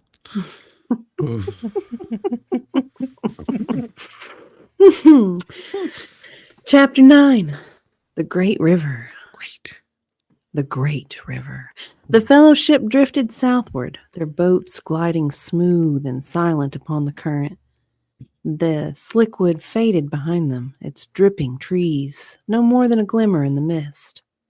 Ahead, the wide waters stretched between shadowed banks, flowing ever toward the Thrustlands. For many days they rode in silence. The farts splashed clumsily, making bubbles in the water, unable to keep time. And more than once the boat spun sideways until Chode roared, "Stone and beard, hell, paddle, you shit for brains, not flap." Yamaha said nothing, but his eyes were always scanning the riverbanks, restless, wary. Frankenbean sat hunched in the prow, clutching the ring. Its weight seemed greater with every mile. At times he thought he heard whispers curling above the water, low voices urging him to slip it on, to vanish, to claim it. He pressed his fists against his ears, but the murmurs lingered. Bronson fumbled constantly with his horn. Stop touching it. Muttering about when to blow it. Sparkledash threatened to shove it somewhere memorable if he so much as breathed into it before they were dead. The days Yes. stretched on, gray and weary. At times the river ran smooth as oil. At others it quickened, surging between jagged rocks that tore the boats. The farts squealed each time they struck a ripple, convinced they would drown. "A shit and beard," Chode growled. "Give me the stone underfoot, not water up my ass." Yet even he bent his strength to the paddle when the current grew fierce.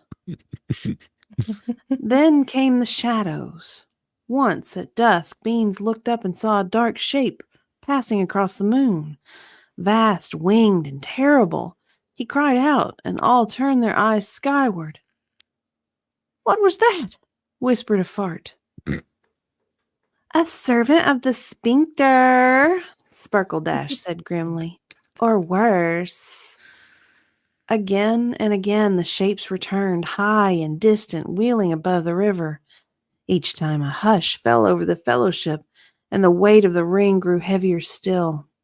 So they pressed on, their strength fading, their eyes ever turned south, and in the far haze, where the horizon smoldered, Beans thought he glimpsed a red glow, faint, throbbing, dreadful. Mount Throb rising from the Thrustlands. The days lengthened and the river grew wilder. The fellowship rode with sore arms and aching backs, their silence broken only by grunts, curses, and the occasional fart that echoed off the cliffs. One morning the current quickened, carrying between the steep walls of rock. Foam surged about the boats, and the roar of rapids filled their ears. "Row, you stone buggering bastards!" Chode bellowed, digging his oar deep. His beard was soaked, his eyes blazing. "Row, or we'll be dashed like piss on stone!" The fart shrieked, flailing wildly. One dropped an oar and tried to paddle with his hands until Yamaha growled. Sit down or let the river take you, you cockwasher. Hurry, I hear banjo music. The boat shuddered and spun, spray flying. Sparkledash clung to his seat, shrieking, "If my hair frizzes, I swear I'll hex the lot of you." Bronson tried to blow his horn for help, but Yamaha smacked it out of his lip. By stubborn strength and a great deal of swearing, they passed through the rapids into calmer water. Yet their hearts were heavy. Each day the land grew harsher, the air thicker with dread. At night, Beans dreamed of the sphincter. He saw its fiery rim widening, its gaze burning through cloud and stone, reaching for him. He woke with a cry, clutching the ring, sweat slick on his brow. That was close. The others turned from him uneasily. Still, they pressed on. The river bent south, and far ahead the land rose in jagged ridges, black against the horizon. Beyond them lay the Thrustlands, and Mount Throb smoldered in the haze. "There," Yamaha said at last, pointing. "Our road ends near these cliffs. From there we must choose. East into the heart of Thrustlands, or west to the horsemen." And everybody likes horsemen. No one answered, and the only sound was the river's endless rush, carrying them even closer to doom. The river carried them on, winding now through high cliffs that loomed close on either side. The air grew heavy, the current swifter, as though the waters themselves rushed to deliver them into darkness. Late on the 10th day, the sun sank low. Yamaha raised his hand. "Look!" he cried. They turned their eyes forward and all gasped, for there, rising vast and terrible above the narrowing river, stood two figures carved of stone, their faces stern, their arms lifted in warning, their groins jutting proudly toward the sky. There you go, Shizzy. The name actually got changed, but we'll call them the Argonauts. But we call them these nuts. Sparkledash whispered, "The ancient kings of old, keepers of the river's gate." Even the farts fell silent, awe striking them dumb. The boat slid between the towering legs of these nuts, and the fellowship felt very small beneath their stony gaze. Beyond the statues, the cliffs fell away and the river widened once more, but far in the distance, faint against the horizon, the glow of Mount Throb pulsed red, lighting the haze above the Thrustlands. Being angry, he drew that ring close against his chest. Its weight seemed to drag him forward south towards the fire. Thus the fellowship drifted into the shadow of choice, their hearts heavy, their eyes ever on the smolder of Mount Throb, and the river bore them on. Wouldn't it glow purple? It might. Just saying. It might. Chapter 10, the breaking of the fellowship. At length, the river bore them to the wide lawn of grass sloping upward towards the wooden ridges. Here the current slowed and Yamaha guided the boats to shore. The company leapt out stiffly, their arms aching from the long days of rowing and blowing. Before them, lands rose sharp and strange. Great shoulders of rock thrust upward, twisted and jagged, crowned with trees clinging to their sides. This was the beginning of the Enema Drips, the hills that guarded the way into the Thrustlands. Beyond those ridges, dim in the haze, the red pulse of Mount Throb smoldered. Even from the distance, it seemed alive, throbbing as if the land itself had a heartbeat, and every beat dragged at Frank and Beans. The fellowship gathered in weary silence, their heavy with his own thoughts. The farts huddled close together, shivering though the air was mild. They glanced often at Beans, their eyes wide and anxious, as though somehow he might conjure safety from his pockets. Chode dropped heavily upon a stone, his axe across his knee, his beard dripping from spray, and his voice became gruff and low. Shit, stone. No roads look friendly. I'd sooner go back through balls deep than set foot in these cursed hills. Yet his eyes softened when they strayed towards Bean. He added, but we must go. Sparkledash stood apart, his cloak glittering faintly in the dim light. He gazed at the enema drips with disdain, arms folded. Darling, this is where it all unravels. Look at us, all damp and miserable, half-starved. We already lost Gary. If Beans doesn't decide soon, I'll decide for him, and I promise it will be the fabulous way out. Bronson, ever the dumbass, paced restlessly, his boots trampling the wet grass, his hand never strayed far from the horn. Slung at his side, his eyes burned with a hunger that had little to do with food. He muttered under his breath, words no one caught, but his glance kept slipping to Beans, the glimmer at his throat. At last Yamaha spoke. His voice was steady through weariness, clung to it. Here we must choose. The road east lies into the Thrustlands, a path of doom, yet one our quest demands. West lies towards the realms of men, where strength might be found. But every day the sphincter tightens, and every day the ring grows heavier. God. He turned to Beans, fixing on him with a gaze that cut through the gloom. It is you who must decide, Frank. The choice is yours. The company fell silent. The wind stirred faintly in the trees, and the river lapped softly at the shore, and no one spoke. Beans stood with his head bowed, his head pressed against the ring. He did not answer. The sun dipped low, and the shadows of anima drips lengthened. Darkness crept upon them, and that twilight each of them felt it. The fellowship stood at the edge of breaking. Beans wandered from the shore, away from the others, climbing a very low rise among the trees. His mind churned east into the Thrustlands, west to the lands of men, both passing to ruin. Yet he knew a choice must be made. The ring hung heavy at his throat, dragging at him, urging him south, and he did not hear Bronson until the dumbass was upon him. Frank, Bronson said, his voice low and strained, why do you hesitate? You carry the key to victory. With the ring, we could march on the Thrustlands, smash the Knobgoblins, scatter the Sphincter's horde. Menace Twerk would rise again in glory. Bean stepped back. The ring cannot be used. You know that. Bronson's eyes blazed. Cannot or will not. Do you think me a fool? I am no coward to skulk in the shadows while the world burns. Give it to me, Beans. Give me the ring. He lunged. Beans twisted away, clutching the chain at his neck. Stay back. But Bronson pressed on, wild now, hands grasping.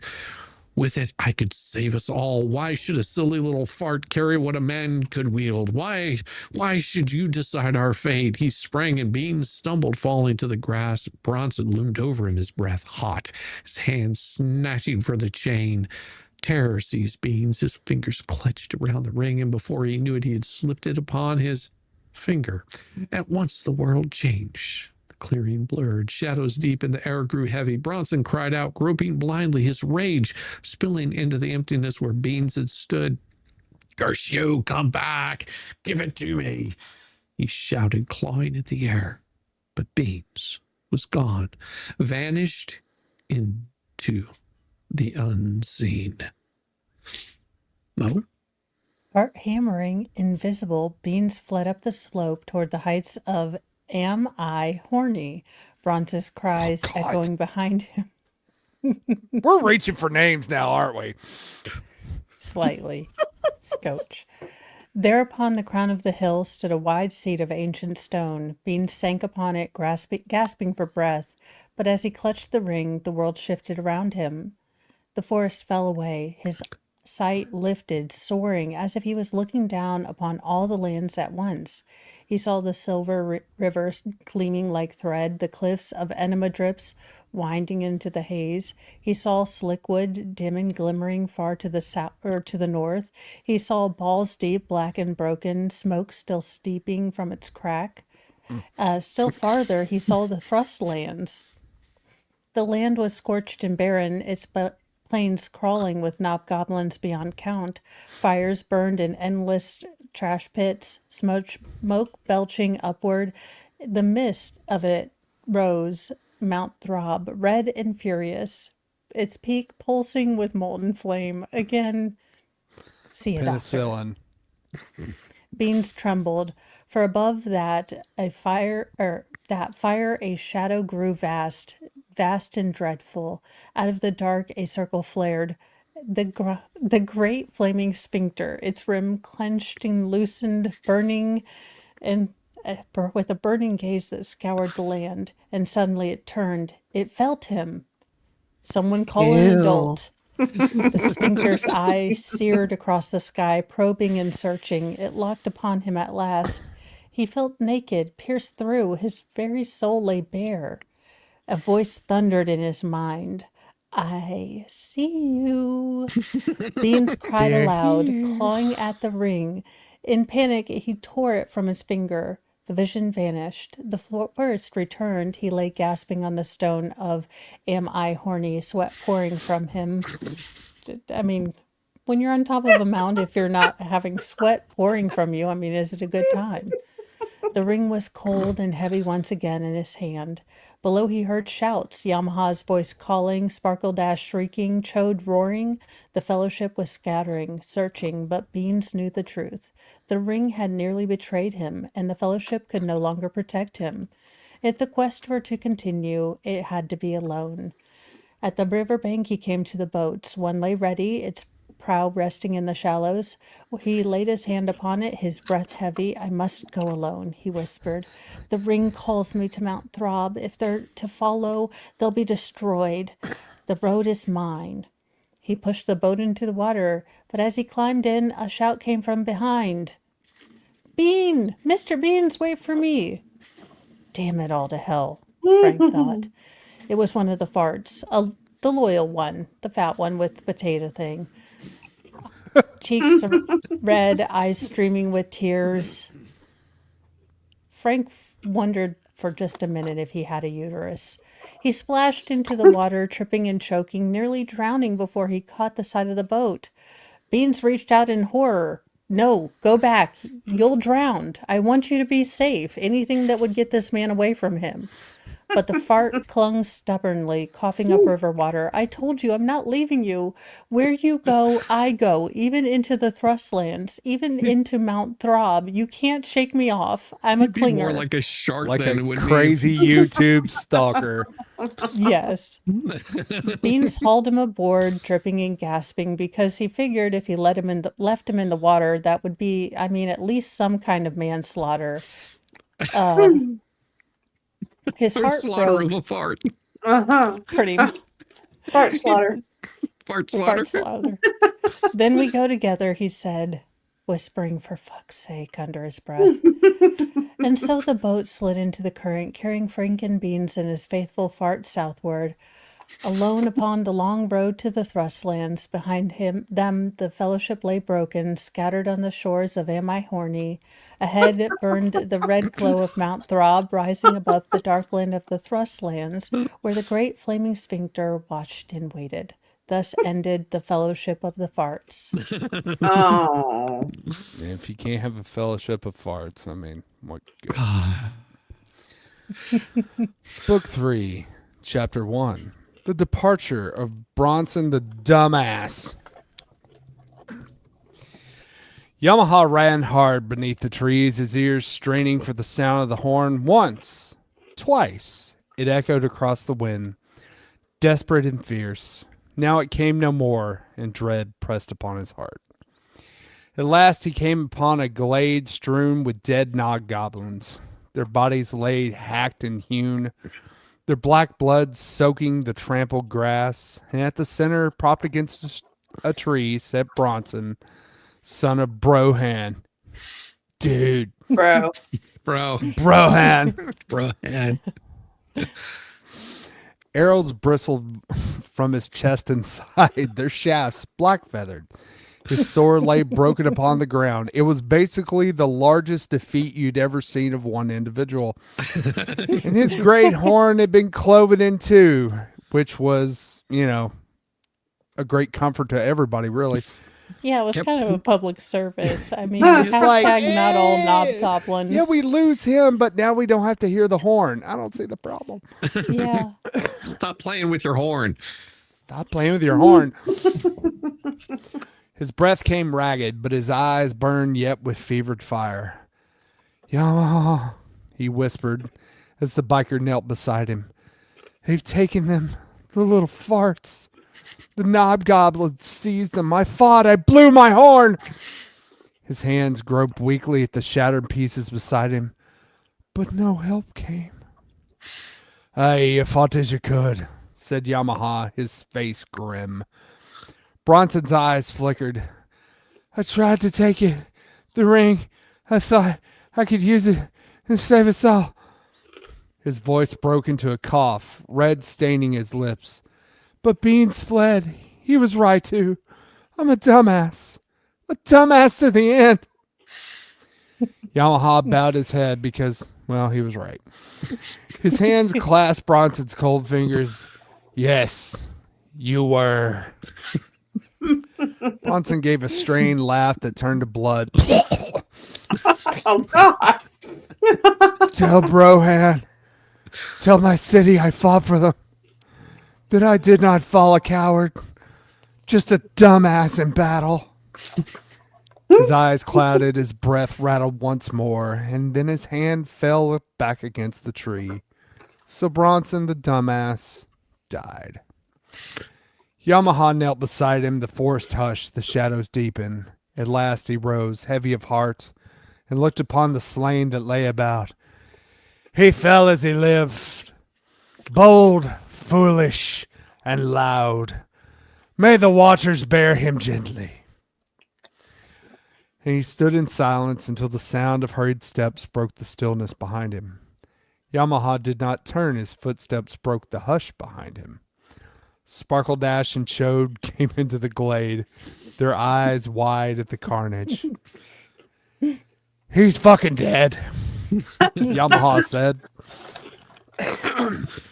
They looked upon Bronson where he sat, his eyes bowed, the arrows jutting from his chest like black thorns. Chode's beard quivered. Why does it always quiver?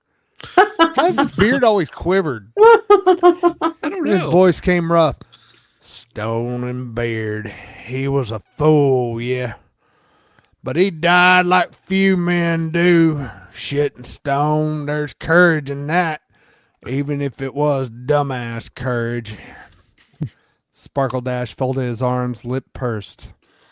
Well, darling, he nearly ruined everything. Tried to steal the ring and, oh, let's not forget, but yes, he stood against the Knobgoblins. He didn't run. For a dumbass, it was almost noble. Yamaha knelt and closed Bronson's eyes. Then let us honor him, for he was of the fellowship, and he will not be left here to rot among Knobgoblins.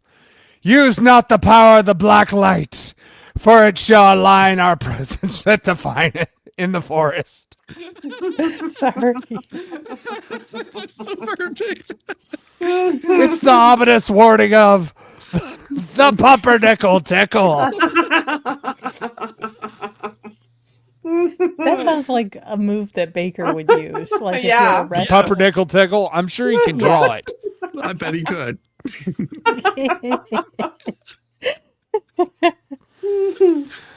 Together they bored him down to the shore. They found one of the boats still sound, its prow resting in the shallows. In it they laid Bronson, setting his broken sword upon his chest because, well, I mean, shit, you can't use it now.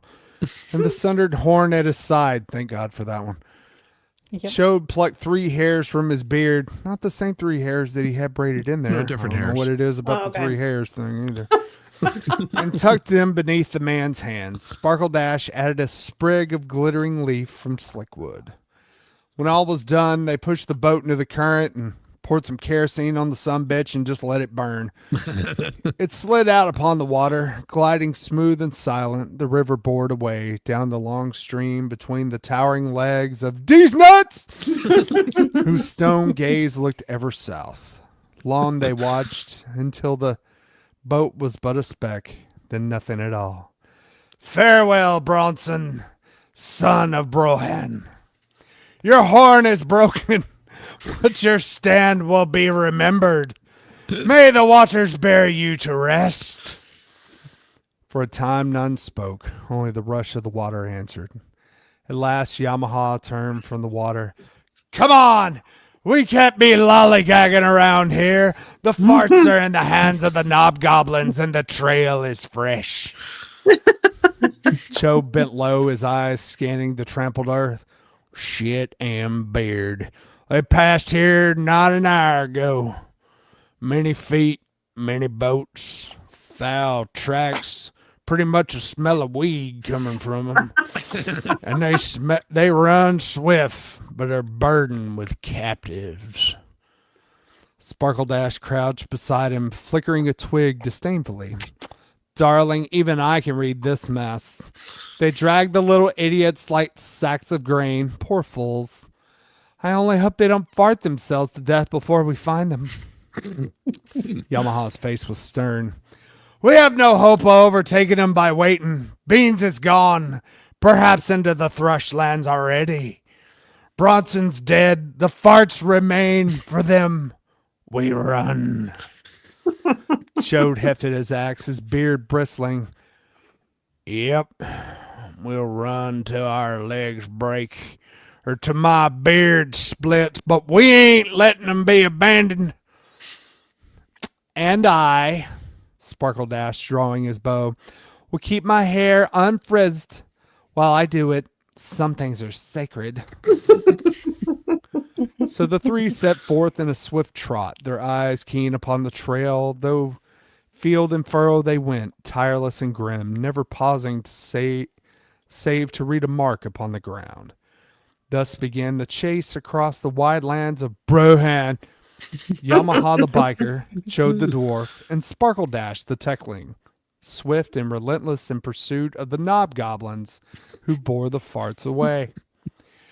And so the fellowship of the fart was broken, yet its hunters remained driving south into shadow.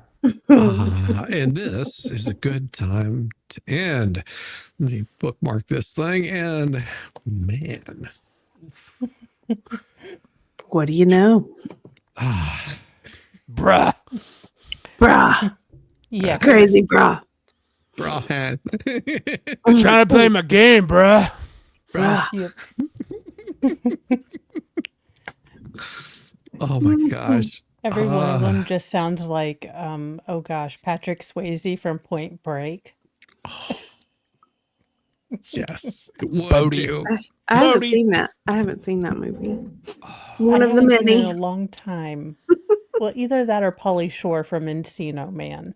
Okay. Yeah. Yeah. Yeah. I have seen that. Mhm. Yes. Just save that. There we go. It's all saved. Hooray, hooray, hooray. Well, someone here maybe not gifted 10 memberships. And Ooh. Ooh. well, you know what Wow. that means. Thank you. Welcome to the shit show. Every single day, a new flavor of buggery, cause everybody's such a seasoned dumber than a bag of twats.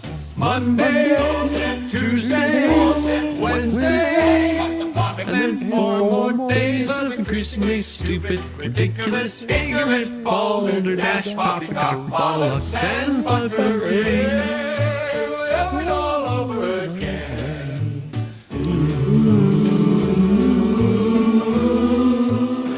Thank you so much, maybe not. We appreciate that so much. Oh my gosh. The Knobgoblins would be easy to follow. Their panting sounds more like choking. It doesn't help that Mr. Mo calls like small children people crotch goblins. So I'm just Oh no, Daddy, one more page. Oh, Oh, got to keep you coming back for more. oh yeah. yes. Yeah, because next week's will be pretty good. Pretty good. I've already read ahead Into the Go figure. bronies. into Brohan. They go. Oh. Bruh. Ooh. Bro. Bro. Wait till you find out what the ants are. God.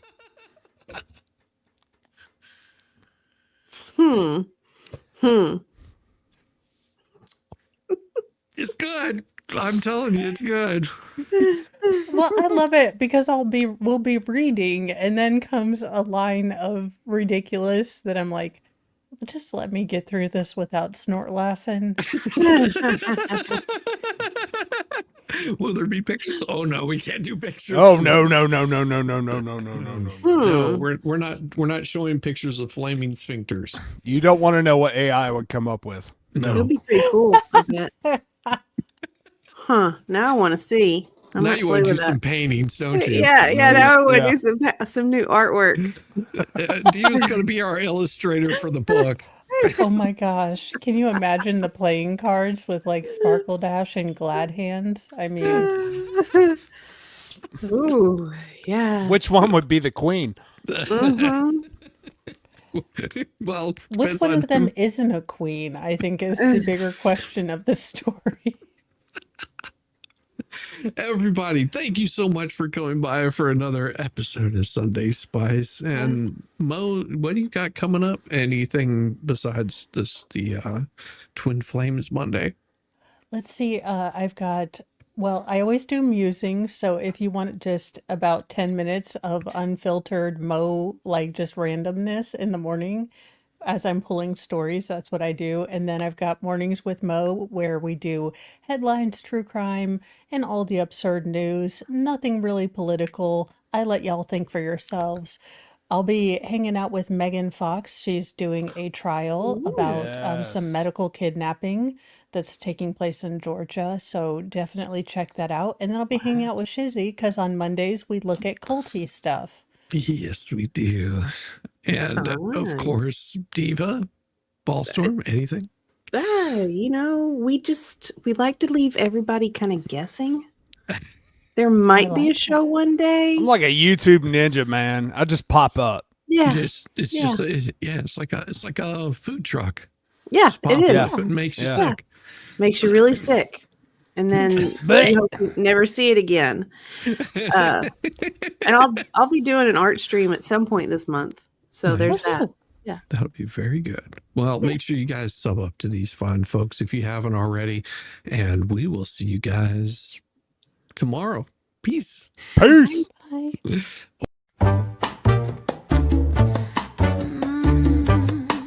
It's Sunday. Time to get a little spicy. Come closer. Let's begin. Stories dripping smooth like wine. Some are crooked, some divine. Whispers rising in the night. Touch the heat of Sunday spice. Sunday spice. Take a taste. Sunday spice. No time to waste. Every laugh, a sweet device. Lose yourself in Sunday spice. Naughty secrets, little lies. Eyes are glowing, tongues collide. Doesn't matter if they're true. The fun is waiting here for you. Sunday spice. Take a taste. Sunday spice. No time to waste. Let it tease. Let it entice. You belong in Sunday spice.